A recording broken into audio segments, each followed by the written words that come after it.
नमस्कार, मैं डॉक्टर कविता स्वागत करती हूँ आप सभी का संस्कृत शाला की आज की कक्षा में।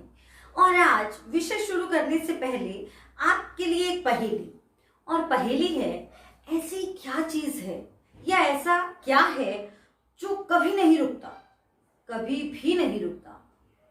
ऐसा क्या है जो कभी नहीं रुकता या कभी नहीं रुकती। अगर आप मेरे पीछे बोर्ड पर बनी घड़ियों को देखकर सोच रहे हैं घड़ी, तो आपका उत्तर गलत है, क्योंकि घड़ी तो रुक जाती है ना। तो ऐसा क्या है जो कभी नहीं रुकता, और वो है समय। और यही हमारी आज की कक्षा का विषय है, समय। देखिए, अपने आप में बड़ा ही सरल विषय है, लेकिन फिर भी बच्चे जो कुछ गलतियां कर जाते हैं, छोटी छोटी गलतियां कर जाते हैं, वो गलतियों से हम कैसे बचें, उसके लिए और इसे बहुत अच्छे से समझने के लिए इस वीडियो को ध्यान से पूरा देखिए। आज इस वीडियो में आपको खूब मजा भी आने वाला है और हम अभ्यास करेंगे समय का। तो इसके लिए मैं बोर्ड से पहले आपके लिए घड़ी ही लेते हैं, क्योंकि आपने घड़ी से ही समय देखना सीखा था हिंदी में भी, और बिल्कुल वैसा ही है। तो चलिए हम शुरू करते हैं घड़ी के माध्यम से। ईशा घटिका, और ये हमारे पास है आज घड़ी। और इस घड़ी में आप समय देख सकते हैं कितना हुआ है। बिल्कुल सही, 1 बजा है। तो एक हम संस्कृत में भी एक ही कहेंगे, सिर्फ बजे के लिए हम प्रयोग करते हैं वादनम। तो हम कहेंगे एक वादनम। क्या कहेंगे? कः समयः एक वादनम। कः समयः एक वादनम। एक वादनम। और आगे चले तो एक के बाद क्या बजेगा, यानी कि इदानीं कः समयः द्विवादनम। द्विवादनम। कः समयः द्विवादनम। द्विवादनम। और इसके बाद आगे चले तो क्या, त्रिवादनम। कः समयः त्रिवादनम। कः समयः त्रिवादनम। और आगे चले तो ये चतुर्वादनम। कः समयः चतुर्वादनम। बच्चों, आपने ध्यान दिया हो तो हम केवल मूल शब्द उठा रहे हैं, यानी कि एक, द्वि, त्रि, चतुर। मूल शब्दों को उठाते रहेंगे और वादनम लगाते रहेंगे, और हमारा समय जो है वो बनता चलेगा। और देख लेते हैं, उसके बाद चतुर्वादनम के बाद होगा, ये हो गया हमारा पंचवादनम। पंचवादनम। कः समयः पंचवादनम। जब मैं पूछ रही हूं कः समयः, तो आप उत्तर जरूर दें। जब तक आप नहीं बोलेंगे तब तक आपको इसका अभ्यास नहीं होगा, तो बोलना बहुत जरूरी है। आप साथ में बोलिए। आगे चलें तो इसके बाद क्या होगा, संस्कृत में 6 को क्या कहते हैं, षट। तो हम कहेंगे षड्वादनम। क्या कहेंगे? षड्वादनम। और आगे चलते हैं, सप्तवादनम। कः समयः सप्तवादनम। आगे चलते हैं और ये हुए अष्टवादनम। कः समयः अष्टवादनम। और आगे चलते हैं हम, और ये हुए नववादनम।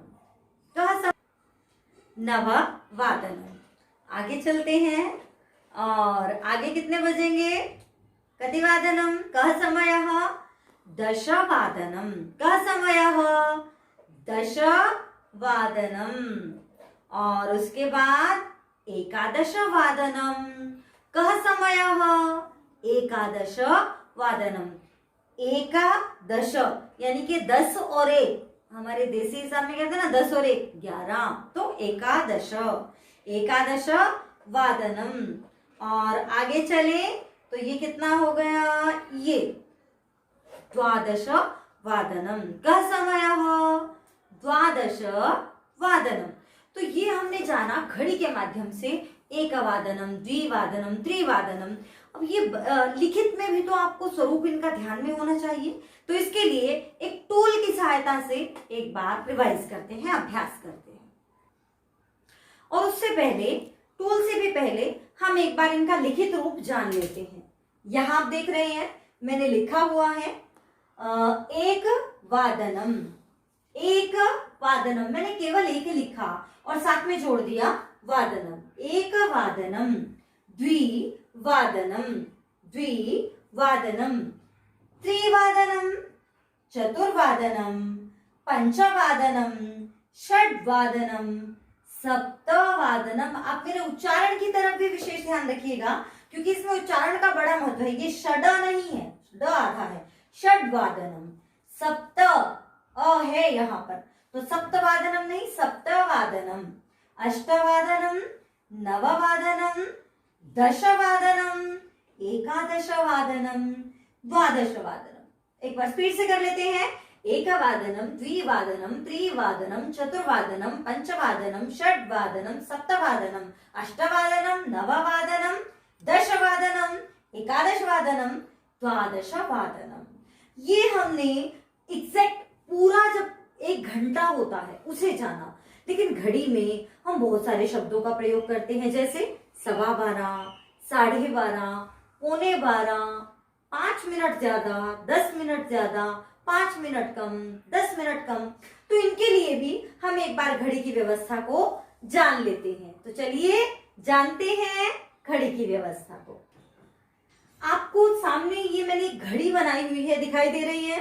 इस घड़ी के माध्यम से पहले हम कुछ छोटी छोटी बातों को जान लेते हैं। यहाँ पर ये घड़ी को अगर हम 4 भागों में बांट दें, ये घड़ी के 4 भाग हो गए, और ये हिस्सा जो है इसे हम कहते हैं पाद, यानी कि चतुर्थ हिस्सा। पाद यानी कि चरण, जिसे कि हम कहते हैं चतुर्थ भाग, चौथा हिस्सा, या मैथ्स की भाषा में कहें तो 1/4, 1/4, इस तरीके से हम इसे कह सकते हैं। तो ये हुआ पाद।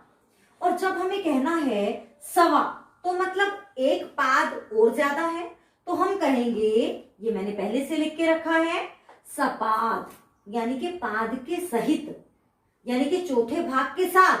तो क्या मतलब हुआ इसका? सपाद। तो यहां पर मैंने लिख भी दिया है आपके लिए सपाद। सवा के लिए हम क्या प्रयोग करेंगे? सपाद। और अगर एक पाद कम है, एक चरण कम है, एक हिस्सा कम है, हमने घड़ी को 4 हिस्सों में बांट लिया है, ये उसका एक हिस्सा है जिसे हमने कहा पाद। अगर पाद ज्यादा है तो कहेंगे सपाद, यानी कि पाद के साथ, चौथे हिस्से के साथ। लेकिन अगर पाद कम है, यानी कि उसका एक भाग कम है, तो उसके लिए शब्द प्रयोग होता है ऊन, जिसे हमने जोड़ा तो बन गया पादोन। इसका मतलब है एक पाद कम है, जिसे हम कहते हैं पौने। तो यहाँ पर देखिए, ये रहा हमारे पास, इसका मतलब है पादोन। एक हिस्सा कम है 12 बजने में, पूरे 4 हिस्से, एक हिस्सा कम है 12 बजने में। तो यानी कि सवा के लिए हमने प्रयोग किया सपाद, और पौने के लिए हमने प्रयोग किया पादोन। अब एक और शब्द जो मुख्य है, हम कहते हैं कि 12:30, 12:30 बज गए, 1:30 बज गया, 2:30, 3:30। ये जो साढ़े है, इसका क्या मतलब है? देखिए, इसका मतलब है आधा घंटा और है, अर्ध और है, और आधे घंटे के साथ है, इसलिए सार्ध। याद रहेगा, सपाद यानी कि एक पाद के साथ, सार्ध यानी कि आधे घंटे के साथ। तो ये मतलब हुआ सार्ध का। बाकी तो ये आप लगाते जाइए, सपाद इसके साथ, सारे के साथ लगा दीजिए, सपाद एकवादनम, सपाद द्विवादनम, सपाद त्रिवादनम। इसमें तो कुछ बदलने वाला ही नहीं है, सिर्फ फर्क पड़ेगा यहाँ। सपाद यानी कि सवा, पादोन यानी कि पौने, सार्ध यानी कि साढ़े। ये यहाँ देख लीजिए, सपाद, पादोन और सार्ध। अब इसके अलावा भी एक और चीज है, इसके अतिरिक्त भी एक और चीज है, और वो क्या है? आप कहते हैं 12:05 है, 12:05। इसका मतलब क्या हुआ कि 5 मिनट ज्यादा है। तो संस्कृत में हम कहते हैं पंच, ज्यादा को कहेंगे अधिक, तो बनेगा पंचाधिक। और जितने से भी ज्यादा है, पंचाधिक द्वादशवादनम, पंचाधिक एकवादनम, पंचाधिक द्विवादनम, पंचाधिक त्रिवादनम, चतुर्वादनम, पंचवादनम, जो भी आप प्रयोग कर सकते हैं। तो पंच अधिक यानी के पंचाधिक, मैंने यहां पर लिखा है +5, जितना भी बचा है उसमें +5 हुआ है, तो आप कहेंगे पंचाधिक। और अगर +10 हुआ है, तो संस्कृत में 10 के लिए कहते हैं दश, और अधिक तो दशाधिक द्वादशवादनम। क्या होगा? दशाधिक द्वादशवादनम। और उसी तरीके से अगर कम हो 5 मिनट माइनस के हो, 5 मिनट कम हो, तो कम के लिए हमने प्रयोग किया था ऊन, और जिसे हम मिलाएंगे तो बन जाएगा ओन, पंचोन। पंचोन द्वादशवादनम। आप कहते हैं ना 12 बजने में 5 मिनट है, तो पंचोन हमने यहां से लिया पंचोन, 5 मिनट कम है, और द्वादशवादनम 12 बजने में 10 मिनट कम है, तो दशोन द्वादशवादनम।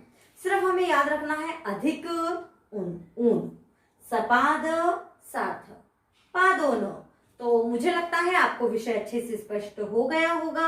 अब एक टूल की सहायता से इनका अभ्यास हम कर लेते हैं, तो चलिए आरंभ करते हैं। ये आपके सामने है ये उपकरण, जिसे हम कहते हैं समय उपकरण कह सकते हैं। तो चलिए इसके माध्यम से जान लेते हैं। आप यहाँ देख रहे हैं कि यहाँ कुछ नंबर्स लिखे हुए हैं। यहाँ पर लिखा हुआ है वादनम, और यहाँ पर 3 शब्द लिखे हुए हैं जिन्हें कि आप पढ़ चुके हैं, सपात यानी कि सवा, सार्ध यानी कि साढ़े, और पादोन यानी कि पौने। तो इसका प्रयोग कैसे करना है, इसको इसी एक जगह लाने के लिए हमने ये टूल बनाया, ये उपकरण बनाया। तो चलिए इसके माध्यम से जानते हैं। उदाहरण के लिए आपको कहना है 1 बज गया, 1 वादनम, 1:15। तो आप क्या कहेंगे सवा के लिए, ये ऊपर वाला ले लीजिए, सपाद 1 वादनम। अगर मैं कहूं, मैं आपसे ही पूछती हूँ, अगर मैं कहूं कि 1:15, तो क्या करेंगे, तो पौने के लिए शब्द क्या उठाएंगे, पादोन 1 वादनम। तो बन गया पूरा शब्द। इसे पूरा लिखना है, मैंने आपके लिए ये व्यवस्था यहाँ पर लाकर दी है ताकि अलग अलग शब्दों को कैसे जोड़ना है। तो बन जाएगा पादोन 1 वादनम, जुड़ जाएंगे सारे। तो आगे चलते हैं। उदाहरण के लिए अगर मैं कहूं 2:30 बज गए, तो 2:30 मतलब आधा घंटा ऊपर, तो कौन सा लोगे, सार्ध। और 2:30 के लिए यानी कि 2 सार्ध द्विवादनम बन गया। अगर मैं कहूं कि अब आपको बताना है 3:15, तो 3:15 कैसे कहोगे आप, सपाद त्रिवादनम, ये बन गया 3:15। और आगे चलते हैं। तो ये है चतुर। देखिए र आधा है, तो यानी कि ये व के ऊपर आ जाएगा। तो चतुर, क्योंकि र आधा होता है तो वो ऊपर चला जाता है, ठीक है। तो चतुर्वादनम, तो 4 बज गए। लेकिन अगर मैं कहूं कि 3:45 बज गए, तो क्या कहोगे, पौने यानी कि कम है ना एक हिस्सा, तो पादोन चतुर्वादनम, ये हो जाएगा पादोन चतुर्वादनम। और आगे आते हैं। अब हम यहाँ आते हैं, अब मैं कहती हूँ कि आप बताइए आप 7:30 को क्या कहेंगे। तो 7:30 के लिए क्या शब्द प्रयोग करेंगे, साढ़े, सार्ध, सप्तवादनम। मुझे लगता है आपको बहुत अच्छे से स्पष्ट हो गया होगा। अष्टवादनम, 8 बज गए, अष्टवादनम। और आगे चलें तो अब यहाँ बताइए 8:45, पौने, पादोन नववादनम, पादोन नववादनम। आप यहाँ देख रहे हैं मुख्य शब्द हैं। मुझे लगता है इससे आसान तरीका कोई नहीं हो सकता। आपको अच्छे से स्पष्ट हो गया होगा। और चलिए अब हम प्रयोग की दृष्टि से इसे जान लेते हैं। प्रयोग देखिए किस तरीके से होता है। प्रयोग 2 तरीके से होता है समय का, जो पेपर में आता है। एक तो आपसे पूछा जाता है कह समय, या ये कह लें कि आपको हिंदी में लिख दिया होगा, जैसे अंकों में लिख दिया होगा, और यहाँ आपको रिक्त स्थान दिया होगा, आपको भरना होगा। तो यहाँ पर आप क्या समय कैसे भरेंगे, उसका भी तरीका जानना जरूरी है। उसके लिए तो ये सिंपल जो हमने किया ना, सार्ध षड्वादनम, सार्ध सप्तवादनम, पादोन सप्तवादनम, जो भी वो एज इट इज यहाँ आ जाएगा। लेकिन जब वाक्यों में प्रयोग आता है, निशा 7 बजे उठती है, निशा 7 बजे, तो हम कहेंगे सप्तवादनम। लेकिन 7 बजे उठती है, उठने का समय है। जब वाक्य में प्रयोग किया जाता है 7 बजने पर उठती है, इसका मतलब ये है, तो वहां हम प्रयोग करते हैं सप्तवादने, निशा सप्तवादने उत्तिष्ठति। इसे भी हम एक बार प्रयोग के माध्यम से जान लेते हैं। तो चलिए जानते हैं। इदानीं प्रयोगम जानीमः। तो अब हम जान लेते हैं प्रयोग को, जिस तरीके से पेपर में आता है। तो पेपर में कैसे आता है, आपके पास या तो यूं लिखे आएंगे, इनके सामने रिक्त स्थान दिए होंगे, और आपको उसमें भरना होगा कि कितना बजा है, या फिर इस तरीके से इदानीं डैश, अब इतना समय हो गया, अधुना डैश। इसका इन सब का मतलब अधुना, संप्रति, इदानीं, इन सब का मतलब है अब, यानी कि अब इतना समय हुआ है। तो समय क्या हुआ है वो हम देख लेते हैं। तो देखिए यहाँ बजे हैं 6:30। जैसे आप बोल रहे हैं वैसे ही हम संस्कृत में बोलेंगे। साढ़े के लिए शब्द है सार्ध, साढ़े और छः के लिए शब्द है षड और वादनम। ये हो जाएगा हमारा, ये षड है, सार्ध षड वादनम। क्या हो जाएगा? सार्ध षड वादनम। वादनम मतलब बजे हैं। 5:15 तो सवा 5:15 है ना, तो सवा के लिए क्या शब्द है? सपाद पंच वादनम। ये हो जाएगा हमारा सपाद पंच वादनम।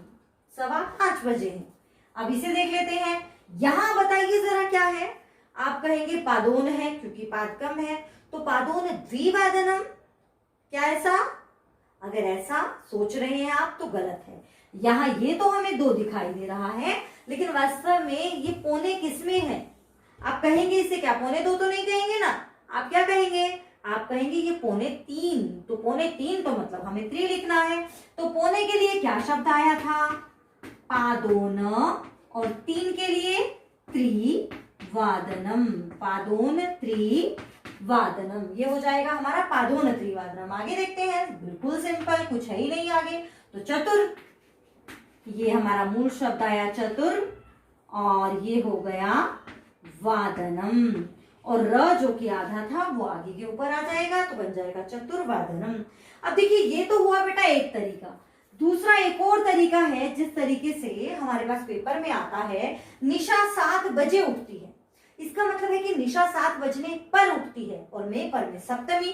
तो यहां पर हम इस तरीके से नहीं लगाएंगे। आपको वाक्य को पहचानना होगा।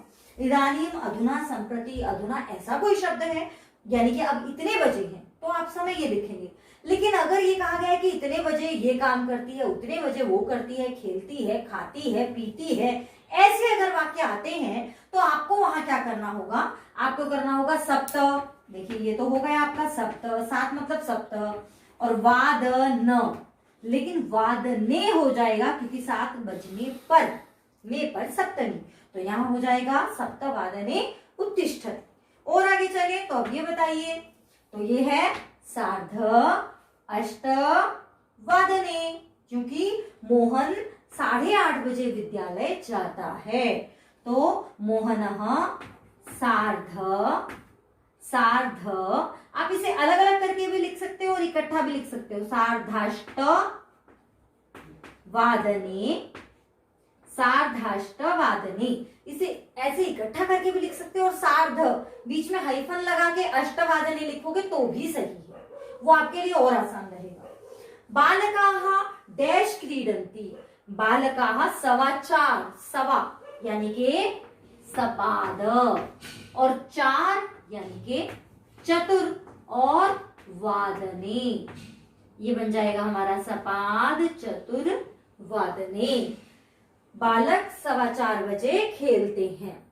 अगला वाक्य देख लेते हैं। देवः, देव 8:45 या 9, बिल्कुल सही 8:45। तो देवः 8:45, पौने यानी कि पादोन, नव वादने, देवः पादोन नववादने शयनम करोति। ये हमारा हो जाएगा। तो आशा करती हूँ आपको समझ में आया होगा, और अगर आपको समझ में आ गया है तो कमेंट बॉक्स में ये अपना गृह कार्य करके डालना बिल्कुल भी मत भूलें, क्योंकि ये आपका गृह कार्य है। हम भी जानना चाहेंगे आपको कितना समझ में आया, क्या ये वीडियो आपको पसंद आई, और अगर आई तो कमेंट बॉक्स में हमें जरूर बताइएगा। और इस वीडियो को ज्यादा से ज्यादा लाइक, शेयर, और इस चैनल को आप सब्सक्राइब कर सकते हैं। आपको ऐसे ही मजेदार तरीके से अगर अपने टॉपिक्स जानने हैं, संस्कृत के विषय जानने हैं, संस्कृत की विविध सामग्री अगर आप देखना चाहते हैं, तो आप इस चैनल को सब्सक्राइब कर सकते हैं। और ये है आपका गृह कार्य। इसकी आप फोटो क्लिक कर लीजिए और इसे अपनी नोटबुक में जरूर कीजिएगा, और मेरे पास उत्तर भी पोस्ट कीजिएगा ताकि मैं बता सकूं कि आपने सही किया या नहीं। तो चलिए मिलते हैं ऐसे ही अगले एक और मजेदार विषय के साथ अगली कक्षा में, कुछ नए विषयों, कुछ नए उपकरणों, कुछ मजेदार प्रयोगों के साथ फिर मिलते हैं। तब तक देखते रहिए संस्कृत शाला। धन्यवाद।